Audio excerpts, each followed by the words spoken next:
রাজনীতিবিদ না, রাজনীতি একটু বুঝি কম। সেই জন্য হচ্ছে আপনাদেরকে আমি আশ্বস্ত করতে পারছি না রাজনীতিবিদদের মতো যে আমি এটা করব ওইটা করব এইভাবে আমি উল্টায় ফেলবো। ভাই আসলে আমাদের সিনিয়র মানুষ ভাই বলে সম্বোধন করছি।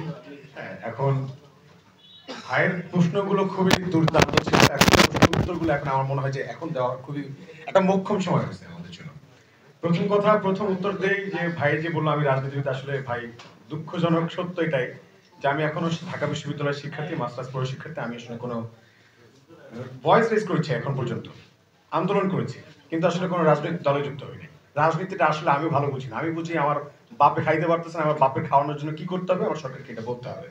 আমি বুঝি যে আমার বাপ মা এই হাসপাতালে গিয়ে ট্রিটমেন্ট পায় না, আমার কথা বলতে হবে যে আমার ট্রিটমেন্টটা দরকার, আমার একার না, আমার 14 গোষ্ঠী সবার দরকার। সেই জন্য আমার আন্দোলনটা করা। এবং রাজনীতি বলতে 5 আগস্টের পরে হ্যাঁ আমাদের অনেক সুযোগ ছিল।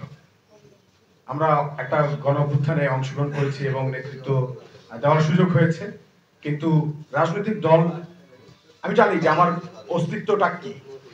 আমি শুধু জানি যে আমার বাপ মার ওই পরিমাণ সক্ষমতা নাই, ওই পরিমাণ টাকা নাই যে আমি একটা রাজনৈতিক দলে গিয়ে সার্ভাইভ করতে পারবো সবভাবে।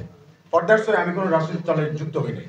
সো এটা হচ্ছে বিষয়। আমি এখন পর্যন্ত সাধারণ নাগরিক হিসেবে ভয়েস রেজ করা, যেহেতু সাধারণ মানুষ, এখানে সাধারণ মানুষ সবাই আছেন, আমি আপনাদের একটা অংশ, আমি বাইরের কোনো লোক না, রাজনীতিবিদ না, রাজনীতি একটু বুঝি কম।